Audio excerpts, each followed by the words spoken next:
Caribbean के निचले पानियों के बीच एक छोटा सा जजीरा है, लिटिल एसटी जेम्स। इसे देखकर कोई नहीं कह सकता कि ये दुनिया की सबसे घिनौनी जगह हो सकती है, लेकिन बरसों तक यहाँ दुनिया के सबसे ताकतवर लोग, प्रेसिडेंट्स, बिलियनियर्स और रॉयल्टी खुफिया तरीकों से आते रहे। जब 2019 में जेफरी एप्स्टेन की मौत हुई तो एक ऐसा पिंडोरा बॉक्स खुला जिसने पूरी दुनिया के स्ट्रक्चर को हिला कर रख दिया। आज हम उन फाइल्स की गहराइयों में उतरेंगे जो जेफरी एप्स्टेन ने अपने पीछे छोड़ी हैं। तैयार हो जाएं, क्योंकि ये दुनिया के अमीर तरीन लोगों का वो काला सच है जो आपने पहले कभी नहीं सुना होगा। प्राइम टीवी के वीडियोस में नाजरीन एक बार फिर से खुशामदीद। नाजरीन, जेफरी एप्स्टेन कौन था? इस सवाल का जवाब आज भी एक मौमा है। वो एक आम मिडिल क्लास घर से ताल्लुक़ रखता था। उसने एक स्कूल टीचर के तौर पर अपना कैरियर शुरू किया, लेकिन रातों रात वो वॉल स्ट्रीट का एक बड़ा इन्वेस्टमेंट बैंकर बन गया। उसके पास न्यूयॉर्क में एक बड़ा मेंशन था, पेरिस में घर थे और अपना प्राइवेट जेट था। लेकिन एप्स्टेन का असली बिजनेस पैसा नहीं था, उसका असली बिजनेस था इन्फॉर्मेशन और पावर। वो दुनिया के ताकतवर लोगों को ऐसे रास्ते पर ले जाता था जहाँ से वापसी का कोई रास्ता नहीं था। वो उनकी कमजोरियाँ ढूंढता और उन्हें हमेशा के लिए अपना गुलाम बना लेता।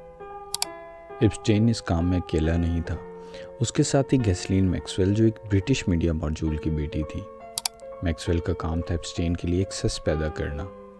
वो अमीर और शरीफ घर की लड़कियों को मॉडलिंग और करियर का झांसा देकर एप्स्टेन के मेंशन तक लाती थी।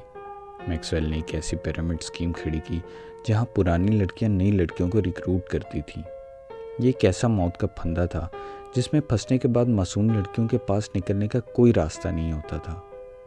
एप्स्टेन के पास बोइंग 727 प्राइवेट जेट था, जिसे मीडिया ने लोलिता एक्सप्रेस का नाम दिया। जब इस जहाज़ के फ्लाइट लॉग सामने आए तो पूरी दुनिया दंग रह गई। बिल क्लिंटन, कहा जाता है कि उन्होंने 26 मरतबा इस जेट में सफ़र किया। डोनाल्ड ट्रंप एप्स्टेन के पुराने दोस्त रहे। प्रिंस एंड्रयू, ब्रिटेन की रॉयल फैमिली का अहम हिस्सा, जिन पर संगीन इल्ज़ामात लगे, और बिल गेट्स शामिल हैं। सवाल ये था कि दुनिया के ये स्मार्ट और पावरफुल लोग एक ऐसे बंदे के साथ आइसलैंड पर क्या कर रहे थे जिस पर पहले से ही सेक्स ऑफेंडर होने का शुबा था।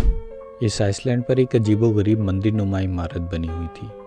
इन्वेस्टिगेशन से पता चला कि एप्स्टेन ने अपने हर ठिकाने पर, चाहे वो न्यूयॉर्क हो या आइसलैंड, खुफिया कैमराज और माइक्रोफोन्स लगाए हुए थे। उसका मकसद था ब्लैकमेलिंग। वो ताकतवर लोगों की गलत काम करते हुए फुटेज रिकॉर्ड करता था ताकि कोई भी कभी भी उसके खिलाफ ना जा सके।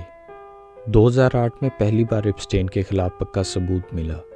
30 से ज़्यादा लड़कियों ने गवाहियाँ दी, लेकिन यहाँ दुनिया ने पावर का असली तमाशा देखा। एप्स्टेन को एक ऐसी डील दी गई जिसे स्वीट हार्ट डील कहा जाता है। उसे सिर्फ 13 महीने की सज़ा हुई, और वो भी ऐसी कि वो दिन में जेल से बाहर अपना काम कर सकता था और सिर्फ रात को सोने जेल जाता था।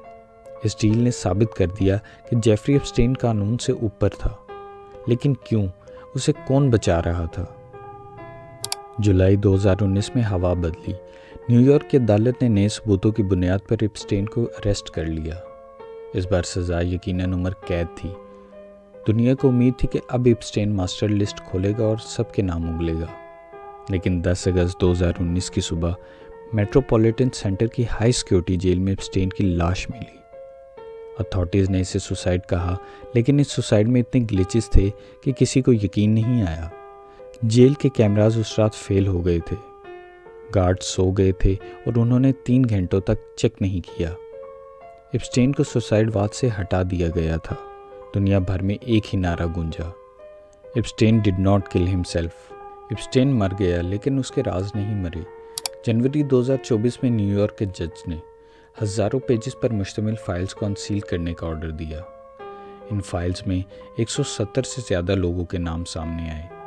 इस लिस्ट में सिर्फ सियासतदान नहीं, बल्कि हॉलीवुड स्टार्स, साइंटिस्ट और बड़े बिजनेस टाइकून्स के नाम थे। हालांकि लिस्ट में नाम होने का मतलब ये नहीं कि सब ने जुर्म किया, लेकिन इसने ये ज़रूर दिखा दिया कि एप्स्टेन का नेटवर्क कितना गहरा था। इस पूरे स्कैंडल में हम अक्सर बड़े लोगों के नामों में खो जाते हैं, लेकिन असली हीरोज़ वो लड़कियां हैं जिन्होंने दुनिया के ताकतवर तरीन नेटवर्क का मुकाबला किया। वर्जीनिया जेफरी, जिसने प्रिंस एंड्रयू पर केस किया और उन्हें अदालत से बाहर सेटलमेंट करने पर मजबूर किया। इन लड़कियों ने बताया कि कैसे उन्हें ऑब्जेक्ट की तरह इस्तेमाल किया गया और कैसे एप्स्टेन ने उनकी ज़िंदगी तबाह की।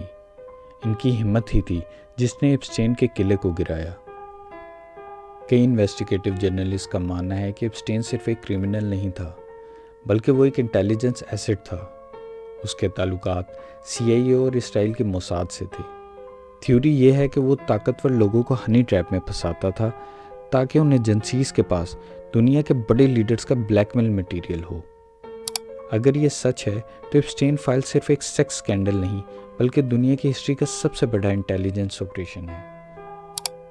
गैसलीन मैक्सवेल आज 20 साल की सज़ा काट रही है।